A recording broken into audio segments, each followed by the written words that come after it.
तपाईँ आफै छानबिन समितिमा हुनुहुन्छ, छानबिन भइरहेको छ भन्ने कुरा छ, त्यो छानबिन कहाँ पुग्यो, अहिलेसम्म छानबिनले के भेट्टायो? यो एयरफेयरको छानबिन भन्ने कुरा कम्प्लेक्स टाइपको चाहिँ हेर्नुहोस् होइन, किनभने यसलाई चाहिँ अन्तर्राष्ट्रिय रुल्स रेगुलेसनले गभर्न गर्छ। जति पनि इन्टरनेसनल सेड्युल अथवा चार्टर उडान हुन्छन् त्यो चाहिँ दुई देशबीच हुने हवाई सेवा सम्झौताबाट गाइडेड छन्। त्यसले गर्दा त्यसमा भएका प्रावधानभित्र रहेर हामीले काम गर्नुपर्ने हुन्छ। र अहिले हामीले छानबिन गरेको चाहिँ जुन यो विशेष गरी चार्टर उडानमा हवाई भाडा अचाकली महँगो भयो र विशेष गरी अमेरिका, युरोप र खाडीका मुलुकमा जाने श्रमिकहरूको लागि भनेर त्यसमा नेपाल सरकारले छानबिन कमिटी गठन गर्यो मेरो संयोजकत्वमा। त्यसमा चाहिँ मन्त्रालय लगायत ट्राभल ट्रेडका मान्छेहरू पनि हुनुहुन्छ। र हामीले अहिले चाहिँ छानबिन गरिरहेका छौँ। र मुख्य कुरो प्रमाण जुटाउन गाह्रो हुन्छ। हेर्नुहोस्, गुनासो आउँछ, इमोसनल गुनासोहरू बढी आउँछ, तर चाहिँ ठ्याक्क तथ्यगत प्रमाण चाहिँ उपलब्ध छैन। र हामीले व्यापक प्रचार प्रसार गऱ्यौँ यसमा, मिडियामा पनि विज्ञापन दियौँ, हामीले ट्विटरमा, आफ्नो फेसबुकमा र इभन एयरपोर्टमा पनि प्रचार गर्दाखेरि जम्मा 23वटा मात्रै हामीले उजुरी पाएका छौँ। त्यो 23वटा उजुरीको आधारमा हामीले वायुसेवा कम्पनीहरूले निर्धारण गरेको हवाई भाडा कति हो र उहाँहरूले दिनुभएको गुनासो छ त्यसमा भएको प्रमाणमा रहेको हवाई भाडा कति हो, त्यो हामीले चाहिँ हेर्छौँ। त्यो 23वटा जुन उजुरी छ त्यो उजुरीमा तपाईँले चाहेको जस्तो प्रमाण चाहिँ भेटियो कि भेटिएन त? त्यसमा मिक्स छ। कतिपय कुराहरूमा चाहिँ उहाँहरूले नबुझेर पनि बिजनेस क्लासको टिकट, वाई क्लासको टिकट काटिएको छ, भाडा महँगो भनिएको छ। बिजनेस क्लासको टिकट त्यसै पनि महँगो हुन्छ। र एउटा कुरा मलाई के भन्न मन लाग्छ भन्दाखेरि अहिले जुन चार्टर उडान अथवा रिपार्टिसन फ्लाइट भन्छौँ त्यति बेला विदेशी नियोगहरूको अनुरोधमा परराष्ट्र मन्त्रालयले सिफारिस गरेपछि पर्यटन मन्त्रालयबाट अनुमति दियो। ती उडानहरूमा सुरुमा चाहिँ विदेशी नियोगका कर्मचारीहरू, उहाँका नागरिकहरू जुन नेपालमा आउनुभएको थियो उहाँहरूलाई र आवासीय भिसा भएका व्यक्तिहरूलाई अनुमति दिएको थियो। र पछि गएर चाहिँ अत्यावश्यक कामले जाने नेपाली नागरिकहरू, विद्यार्थीहरू भयो, त्यसपछि पारिवारिक मिलनमा जाने व्यक्तिहरू, तिनलाई पनि अनुमति दिएपछि हाम्रो ध्यान आकर्षण भयो। र हामीले वायुसेवा कम्पनीहरूसँग तपाईँहरूको चार्टर भाडा कति हो, नर्मली यो प्र्याक्टिस कहीँ पनि छैन हेर्नुहोस्, तर पनि हामीले आफैले विशेष गरी कतार र टर्की जसले मात्रै फ्लाइट गरिरहेका थिए अहिले युरोप र अमेरिकाको लागि, अरू एयरलाइन्सको रेस्ट्रिक्सन छ अहिले, उनीहरूको आफ्नो देशले रेस्ट्रिक्सन लागेको छ। र उहाँहरूसँग हामीले भाडा माग्यौँ र त्यो भाडा किन मागेको भन्दाखेरि उहाँ लिने कति हो र वास्तवमा चाहिँ बाहिर के भइरहेछ यसको लागि त्यताबाट प्राप्त भइसकेपछि अहिले हामीले त्यो छान्नुको क्रममा यो हामीलाई सहयोगी पनि भएको छ। र अहिले हामीले छान्नुको क्रममा चाहिँ केही कुराहरू आइडेन्टिफाई गरेका छौँ जसमा समस्याहरू छन्। तिनलाई सजिलोसँग पत्ता लाग्ने कुरा होइन। जस्तो टिकट जारी गर्दाखेरि एउटै सफ्टवेयरबाट हुन्छ होला, त्यो सफ्टवेयरबाट कति टिकट जारी गरियो, त्यो भाडा दर कति तलमाथि छ, टिकटिङ एजेन्सीले कतिमा बेच्या छ भन्ने कुरा पत्ता लगाउन त्यति धेरै गाह्रो त होइन जस्तो लाग्छ कि मैले नबुझेको। अनि यस्तो अन्तर्राष्ट्रिय उडानको टिकट तपाईँ आफैले पनि अहिले चाहिँ यहाँबाट पनि काट्न सक्नुहुन्छ, न्युजिल्यान्डबाट क्यानाडा पनि काट्न सक्नुहुन्छ। एउटै जिडिएस सिस्टम भन्छ नि, ग्लोबल डिस्ट्रिब्युसन सिस्टमबाट हुन्छ होइन। त्यसमा कुनै यहाँको एयरलाइन्सले अथवा यहाँको ट्राभल एजेन्सीले कन्ट्रोल गर्ने कुरो हुँदैन। त्यो सेन्ट्रली उहाँहरूको चाहिँ त्यो सिस्टममा सबै ठाउँमा सिस्टम त्यही नै हो। त्यसैले गर्दाखेरि देखिन्छ पनि र व्यक्तिले हेर्छ यसमा म जाने नजाने उसको डिसिजनको कुरो होइन हो। अहिलेको समयमा हवाईबाट अचाकली महँगो छ। म एउटा तपाईँलाई उदाहरण दिन्छु। मैले CNN हेर्दै थिएँ, मैले त्यसको क्लिप पनि राखेको छु। लन्डनबाट सिडनी जानको लागि हवाई भाडा $18,000 $20,000 भनेको 20 लाख रुपियाँ नेपालीदेखि करिब 40 लाख रुपियाँ नेपाली। त्यो किन भन्दाखेरि हरेक देशको आफ्नो रेस्ट्रिक्सनहरू छ होइन। जस्तो सिडनीमा अहिले आएर तपाईँको चाहिँ अस्ट्रेलियामा 500 जनाभन्दा बढी यात्रुलाई उसले भित्राउने अनुमति दिएको छैन। ती 500 जना यात्रु विभिन्न वायुसेवामा बाँडिन्छ अनि कसैको भागमा 5 वटा 10 वटा पर्छ, त्यो महँगो हुने कारण छ। साथसाथै चार्टर उडानको हकमा अर्को के पनि छ भन्दाखेरि यसको चाहिँ चार्जहरू, एयरपोर्ट चार्जहरू, ग्राउन्ड लिङ्कका चार्जहरू त्यो आफैमा त्यो नर्मल फ्लाइटभन्दा महँगो हुन्छ। र साथसाथै यो अहिले चाहिँ यो सामान्यभन्दा महँगो पर्छ भन्ने बुझियो। सामान दुईतर्फी एक किसिमले दुईतर्फी हेर्नु पर्यो। तर यात्रुले हेर्दाखेरि ऊ त जहाँ जानुपर्ने हो त्यहाँसम्म मात्रै उड्ने हो, धेरै उड्ने पनि होइन, धेरै सुविधा पनि पाइने होइन।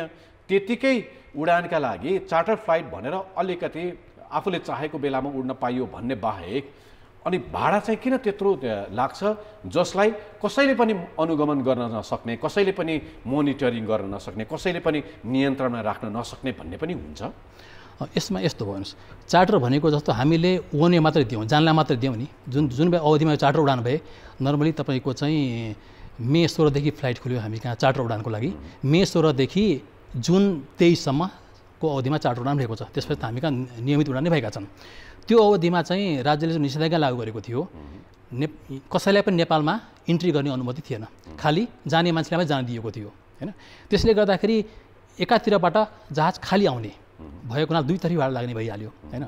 र विशेष गरिकन चाहिँ काठमाडौँदेखि दोहा पश्चिमतिर जाने सेक्टरमा र काठमाडौँदेखि इस्तानबुल त्यहाँ चाहिँ दुईतर्फी भाडा लाग्यो प्लस जुन अहिलेको जुन एडिसनल चार्जहरू मैले कुरा गरेँ तपाईँलाई कोभिडका एडिसनल चार्जहरू छन् जहाजहरू चाहिँ विशेष सेक्युरिटी मेजर्सहरू अपनाउनु पर्ने हुन्छ त्यसका पनि चार्जहरू छन् होइन एयरलाइन्सका क्रुहरूका चार्जहरू एक्स्ट्रा चार्जहरू छन् यस्तो बेलामा उठ्दाखेरि यी सबै कुराहरू जोडिएको हुन्छ होइन पक्कै पनि दोहोरो त भइहाल्यो हेर्नुहोस् भाडा त्यसै पनि होइन दोहोरो त भइहाल्यो तर दोहोरोको प्लस यी चार्जहरू पनि लाग्ने भएको हुनाले अझै महँगो हुने गयो भनेपछि तपाईँको कुराबाट मैले के बुझिराखेको छु भने धेरै भाडा भयो अचाकले भाडा बढ्यो भनेर जुन गुनासो आइरहेको छ त्यो उजुरीमाथि छानबिन गर्न भनेर एउटा समिति बनाइयो तर त्यो समितिले पनि गर्न सक्ने चाहिँ केही रहन्छ हुने त्यस्तै हो भन्ने खालको निष्कर्ष मात्रै यो छानबिन समितिले गर्ने रहेछ त्यस्तो होइन यदि यसमा हवाई भाडाको केसमा चाहिँ प्रिन्सिपल कस्तो हुन्छ भन्दाखेरि यदि हामीलाई हवाई भाडा बढी भन्ने लाग्यो भने कुनै सेक्टरमा यो त विशेष अवस्था हो जहाँ चार्टर फ्लाइट छ सीमित फ्लाइट भइरहेका छन् एउटा चाहिँ हप्तामा तपाईँको कुनै एयरलाइन्सले 27-28 फ्लाइट गर्ने ठाउँमा अहिले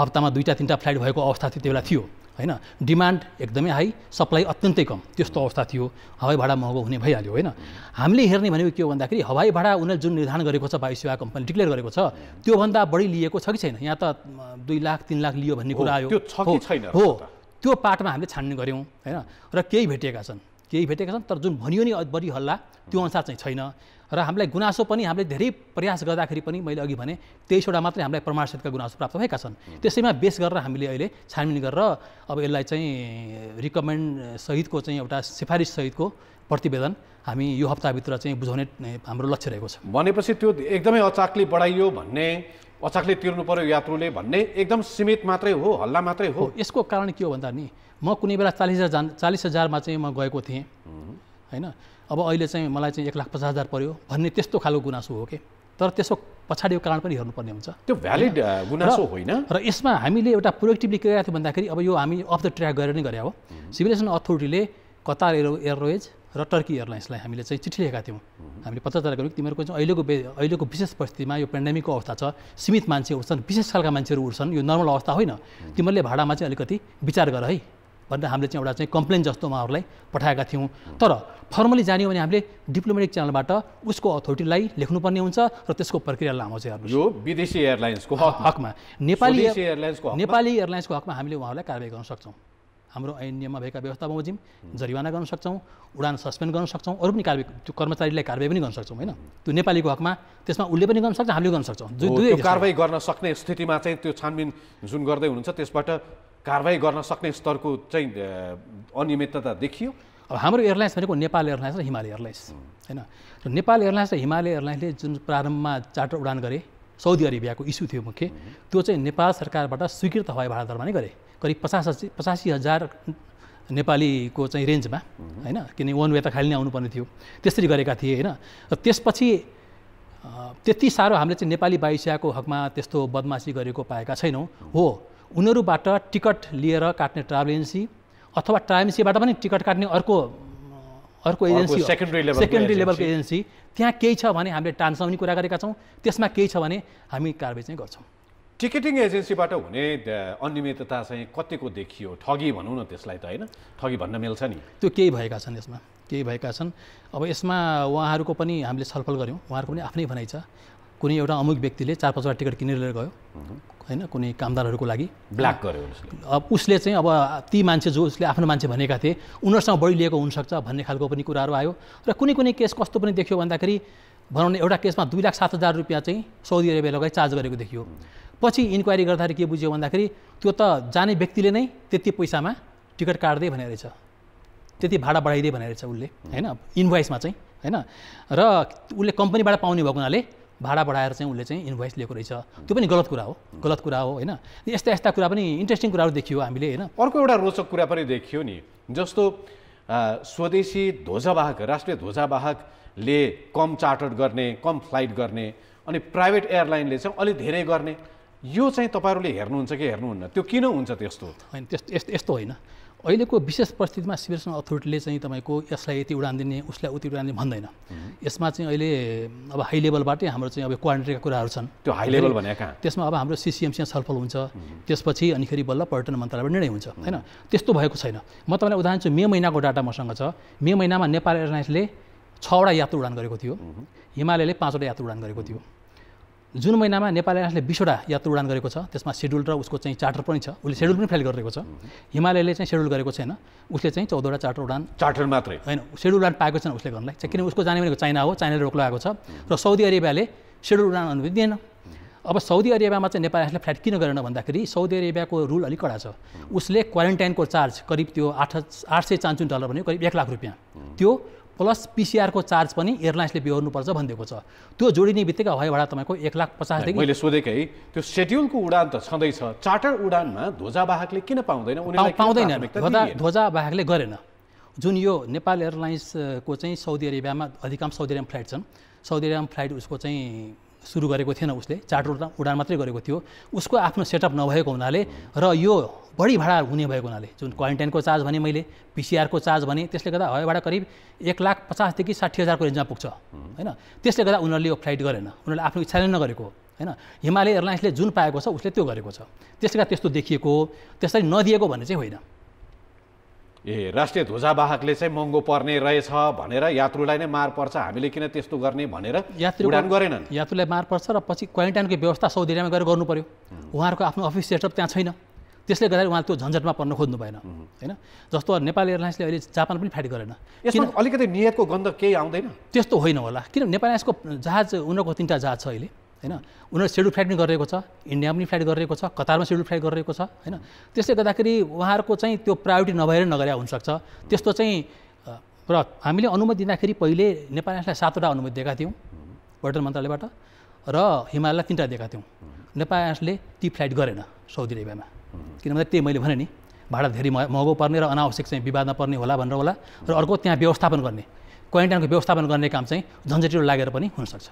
अब तपाईँले भनेअनुसार जुन थोरै उजुरी परेका छन् त्यसमाथि छानबिन गर्दाखेरि अलिअलि प्रमाण पनि भेटियो र अनियमितता देखियो, त्यो एयरलाइनको तर्फबाट वा टिकटिङ एजेन्सीको तर्फबाट भनेदेखि उनीहरूलाई कसले कारबाही गर्छ? तपाईँहरूले त गर्नुहुन्न। विदेशी वायु सेवाको हकमा बदमासी देखिएको छ भने हामीले त्यहाँको अथोरिटीलाई लेखेर पठाउँछौँ, यस्तो अनुरोध गर्ने मात्रै हो त्यो। अर्को विदेशी एयरलाइन्सलाई हामीले कारबाही गर्न सक्दैन। स्वदेशी एयरलाइन्स हकमा तिनीहरू हामी कहाँ दर्ता भएका हुन्, हामी कहाँ अनुमति प्राप्त हुन्, तिनलाई हामीले कारबाही गर्न सक्छौँ। हाम्रो नियम कानुनमा जरिवाना गर्ने अथवा फ्लाइट सस्पेन्ड गर्ने कुराहरू छ, त्यो कारबाही गर्छौँ।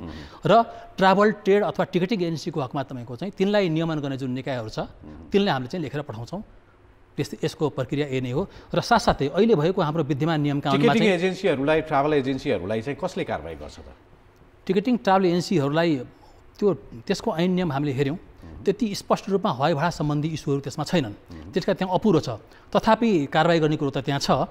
हामीले यो प्रदेशको चाहिँ यो पर्यटन हेर्ने विभागले दर्ता गर्ने अथवा चाहिँ तिनलाई खारेजी गर्ने, जरिवाना गर्ने काम गर्दो रहेछ नियमअनुसार, हामी त्यहाँ लेखेर पठाउँछौँ। अब यो भाडाको कुरा पहिलो चरणको लकडाउन हुँदादेखि नै कुरा आइराखेको थियो, त्यसमा कति छानबिन भयो, कति कारबाही भयो भन्ने त देखेकै हौँ। यात्रु सधैँ नै गुनासो गरिरहेका छन्, यात्रुले सधैँ नै तिरिरहेका छन्।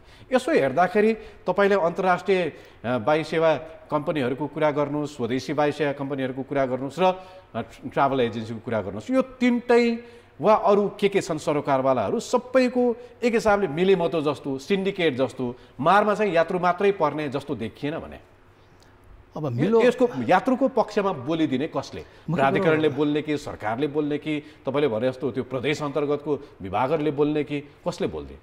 अनि यसमा अनियमितता भएको हदसम्म हामीले हेर्ने हो। फलामले हवाई भाडा कति निर्धारण गर्यो अथवा अहिले पनि हवाई भाडा महँगो भन्ने कुरो छ, होइन। अस्ट्रेलियामा पनि कति 8 लाख 10 लाख पर्छ भन्ने कुरा आयो, होइन। त्यो हामीले चाहिँ त्यसमा केबिन गर्न सकिँदैन, होइन। त्यो सिस्टमले गभर्न गर्छ, कहिले सस्तो हुन्छ, कहिले महँगो हुन्छ। हामी डोमेस्टिक उड्दाखेरि पनि कहिले 2000 पनि उडिरहेका हुन्छौँ, कहिले 8000 पनि तिरिरहेका हुन्छौँ, होइन। त्यसले गर्दा यो चाहिँ जिडिएस सिस्टमबाट यो 10-12 किसिमको हवाई भाडाहरू हुन्छ। जति तपाईँले पछि लिनुहुन्छ उति महँगो पर्ने कुरा हुन्छ। त्यसमा यात्रुको डिसिजन हो जाने कि नजाने, उपयुक्त समयमा उपयुक्त डेट हेरेर आफै सबैलाई ओपन छ अहिले। जिडिएस सिस्टमको पार्ट चाहिँ खाए नखाए घिचकै सरहमा रहनु पर्ने भयो।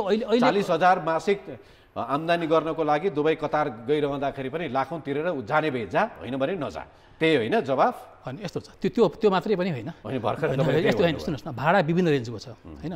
त्यसले गर्दा जाने मान्छेले पनि विचार गर्नु पऱ्यो भन्ने खोजेँ मैले के। कतिखेर जाँदा मलाई तिरेर जाने कि नतिरेर नजाने, त्यति मात्रै अप्सन, यात्रुसँग कुनै विकल्प रहन्छ भनेर बुझ्नु मैले खाडी र युरोपको मात्रै कुरा होइन, तपाईँ इन्डिया सेक्टरकै हेर्नुहोस् अहिले, होइन।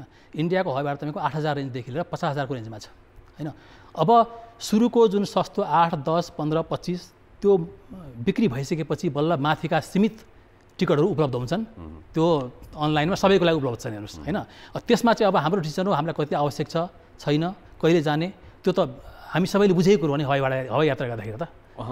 धेरै बुझिएको छैन, त्यही भएर म तपाईँलाई सोधिराखेको छु। तर एउटा सीमित उडान गर्ने अनि धेरैवटा उडान नगरिसकेपछि माग ज्यादा भयो, यात्रुहरू एकदमै धेरै छन्, उनीहरूले चुज गर्दाखेरि थोरै मात्रै जान पाउने भए, जसले तिर्न सक्ने उनीहरू मात्रै जान पाउने भए।